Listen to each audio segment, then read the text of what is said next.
अब चाइना बहुत ही तेजी से गोल्ड खरीद रहा है। तो इस वीडियो में हम जानते हैं कि इसके रीजंस क्या है, क्या टाइमलाइंस रही है चाइना के गोल्ड एक्यूमुलेशन के लिए। चाइना ने ये जो गोल्ड बाइंग स्प्री शुरू किया है, इस पे वर्ल्ड का क्या इम्पैक्ट है, इस पे वर्ल्ड इकोनॉमी पे क्या इम्पैक्ट है।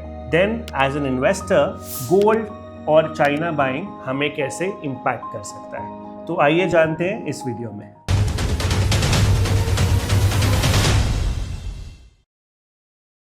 Hello and welcome back to another video.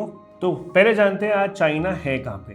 तो चाइना के पास कुछ 2300 टन के आसपास गोल्ड है approximately. China around 5th to 6th है globally in the gold reserves that it has. Gold as a percentage of China reserves is about 7%. World average कुछ 10 से 15% है, बट चाइना का 7% है। So as of July 2026 the value is 306 billion के आसपास जो China के गोल्ड रिजर्व्स की है। So China is under allocated and they are hence buying. Timeline समझते हैं, थोड़ा सा हिस्ट्री में जाते हैं कि चाइना के गोल्ड रिजर्व्स रहे कैसे हैं। तो 2003 में 600 टन के आसपास था चाइना का गोल्ड रिजर्व। अप्रैल 2009 में चाइना ने पहली बार डिस्क्लोजर किया और एडमिट किया कि 76% जंप है जो एस्टिमेट्स थे, तो कुछ हज़ार टन के आसपास उनके पास गोल्ड था। 2015 में China discloses another big purchase और गोल्ड अप 60% सिंस 2009। 2018 में भी जब यूएस चाइना का ट्रेड वॉर शुरू हुआ था तब भी एक्यूमुलेट किया था चाइना ने गोल्ड। 2023 में 12 कंसेक्यूटिव मंथ्स ऑफ बाइंग करी थी, तो टोटल 2023 में जैसे कि बताया 2200 टन के आसपास गोल्ड हो गया चाइना के पास। एंड ऑफ 2024 रिकॉर्ड हाई पे था, तो एंड ऑफ 2024 अगेन 2300 के आसपास पहुंच गया था चाइना का gold reserve. As of Q2 2026 ये फिगर कुछ अराउंड 2300 टन के आसपास गोल्ड है चाइना के पास। So every time world got a little unstable या लिटिल मोर डेंजरस, चाइना ने गोल्ड एक्यूमुलेशन शुरू किया। तो समझते हैं चाइना अभी ऐसा कर क्यों रहा है, गोल्ड बाइंग से चाइना पे क्या इम्पैक्ट पड़ता है और चाइना का इंटेंशन क्या है। पहला जो बहुत स्ट्रॉन्ग इंटेंशन है वो है डी डॉलराइजेशन। तो अगर आपके पास डॉलर्स ज़्यादा है, ऑफ कोर्स यूएस आपको डायरेक्टली कंट्रोल कर सकता है, पर गोल्ड को कोई कंट्रोल नहीं करता। तो गोल्ड रिजर्व ज़्यादा है तो आपको कोई भी कंट्री नहीं करेगी, बट अगर आपको यूएस डॉलर आपके पास ज़्यादा है तो ऑब्वियसली यूएस का एक डोमिनेशन और कंट्रोल रहेगा। तो de dollarization is one of the reasons why China is doing this. Second reason the Russia shock. Russia Ukraine की वॉर में 2022 में रशियन एसेट्स जो यूएस में थे वो सीज हो गए थे। यूएस ने उसको सीज कर लिया था as a tactic to stop the war. तो ये कुछ 300 बिलियन के एसेट्स थे जो कि रशियन रिजर्व्स में थे, that were frozen overnight by the US. China saw this and thought this could happen to us also. So gold cannot be frozen, it cannot be sanctioned, it cannot be seized. Dollars and other assets can. That's another big thing that China is considering. So Russia-Ukraine war that happened, that also acted as one of the pointers for China to start gold buying. Of course, China अपनी currency को भी strong करना चाहता है. That's point number 3. To make yuan a more global and more internationally accepted currency, right?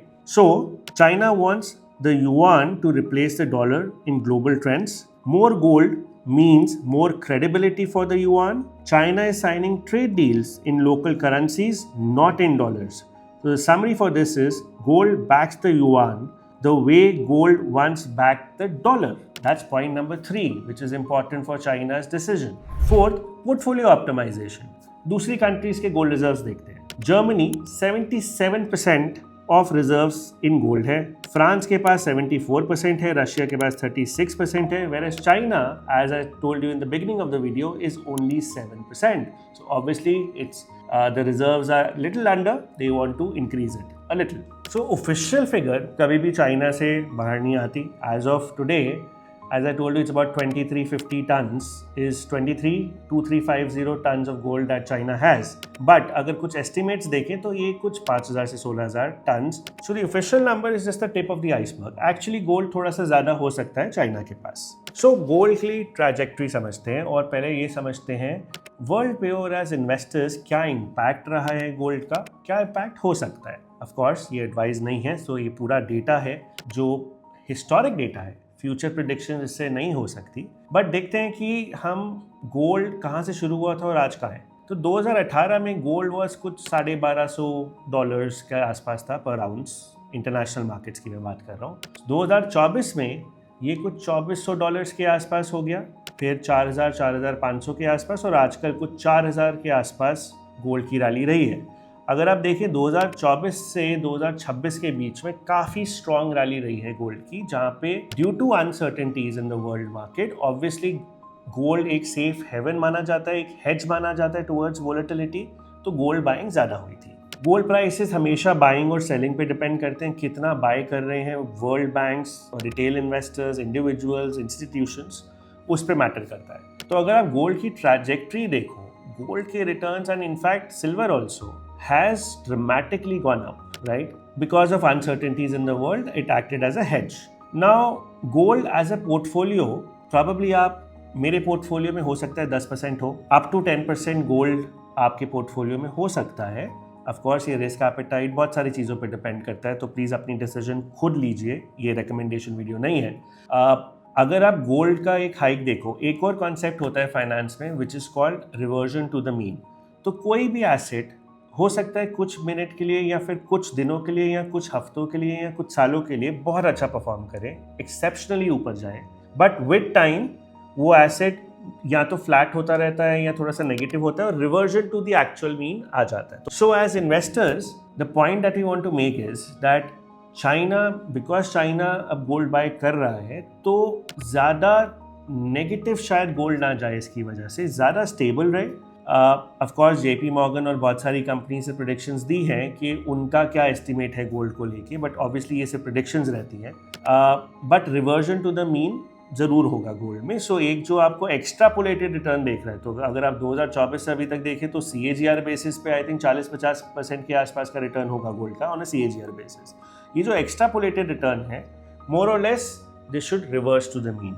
सो ज़रूर as an investor याद रखिए, जहाँ पे भी किसी भी एसेट क्लास में जहाँ पे यूफोरिया है, ज़रूर उससे थोड़ा सा केयरफुल रहे, और जहाँ पे यूफोरिया नहीं है, जहाँ पे फियर है, वहाँ पे ज़्यादा कॉन्सेंट्रेट करें एज इन्वेस्टर्स। वो हमेशा एक करेक्ट इन्वेस्टमेंट डिसीजन मानी जाती है, राइट?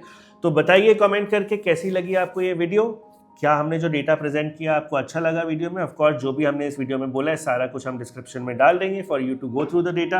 अगली वीडियो आप किस टॉपिक पे चाहते हैं हम बनाएं, प्लीज़ बताइए और हम ज़रूर इस टॉपिक पे बनाएंगे। सब्सक्राइब करिए, लाइक करिए to our channel, it always motivates us. Thank you so much for joining in. This is Abhishek signing off. Adios.